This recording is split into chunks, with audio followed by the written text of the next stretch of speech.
My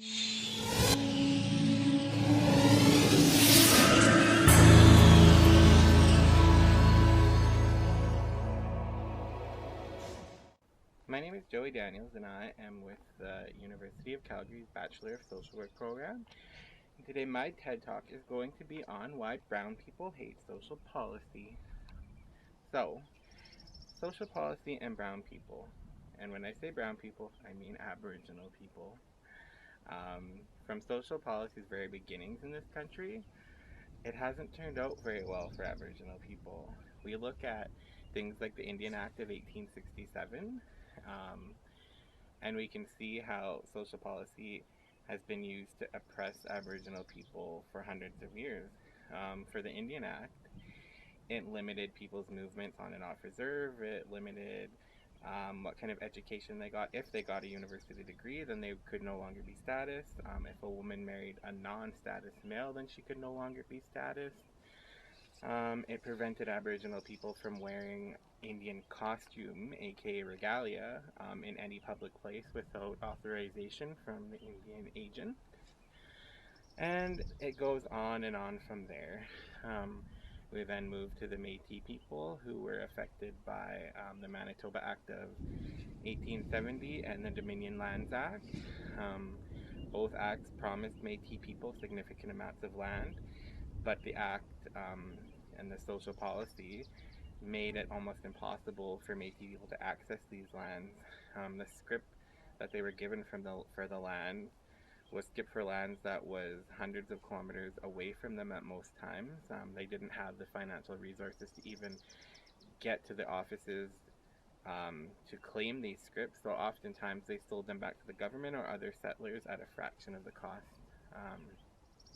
And these are both, all three of those pieces of legislation are early pieces of social policy that we could see negatively impacted Aboriginal people. And we still see social policy negatively impacting Aboriginal people today. In my own community, the government is pressuring us to release a list of individuals who are Métis status and non-status. The reason for this is they feel that any status people living on settlement shouldn't be able to own land, shouldn't be able to own homes, and shouldn't be able to access certain services, even if this is the only community they've ever known. To me, this is the government's way of oppressing us, keeping us divided, and stopping us from uniting and becoming a stronger force to deal with.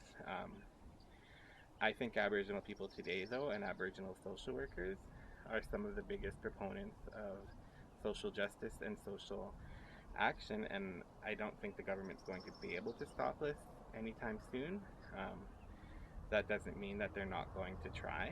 Things like Bill C-51, for instance, can potentially label a protester or a social worker who is protesting as a terrorist. People might say that's an extreme, but that's the direction that this bill can go in. This is another piece of social policy.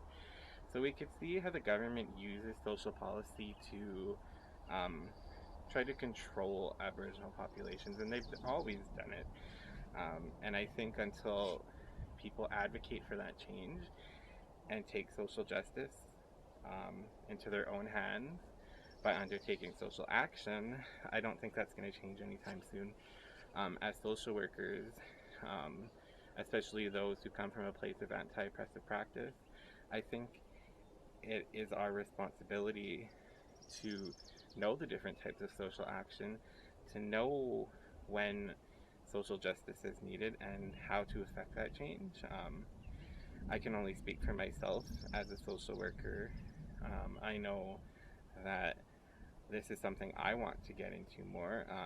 Social policy is something that I never thought I would say fascinates me, but when I look at it now, it's something I'm very interested in, if only for the sole reason of wanting to change social policy. And I think we need to understand how important it is to understand social policy, to understand who our policymakers are and how to influence those people. I think our biggest, coming from a social justice perspective anyway, our biggest strength as social workers is to use social action, write letters to your government, protest, advocate for your clients, participate in committees, join boards, do anything you can to get your voice heard. Oftentimes your voice is the voice of your clients, is the voice of your people, and your voice is often the loudest. And I think we need to take advantage of that, and we need to start empowering our people by empowering ourselves, by showing them that your voices can change, that your voices can affect and bring social justice. It just takes action. I think this is something that's not going to happen overnight, but I think if we want to start seeing social policy that takes us into account and that affects us in a positive way, we're going to have to hold the policymakers accountable, and we're going to have to ensure that our voices are heard, and that our voices are heard no matter what. I think that things like Bill C-51, and if that is the direction that our country is going, then it can be dangerous for people who are trying to affect social change, and I think that's something we need to be cognizant of, and I think it's something as a social worker you should be worried about, because you don't want to be labeled a terrorist for trying to get your point across. So I think we need to start getting people to use their own voices to empower themselves. Once they empower themselves, then their communities are empowered, and then Aboriginal people as a whole become empowered. And I think if we want to create better social policy, then that's what we have to do. Thank you.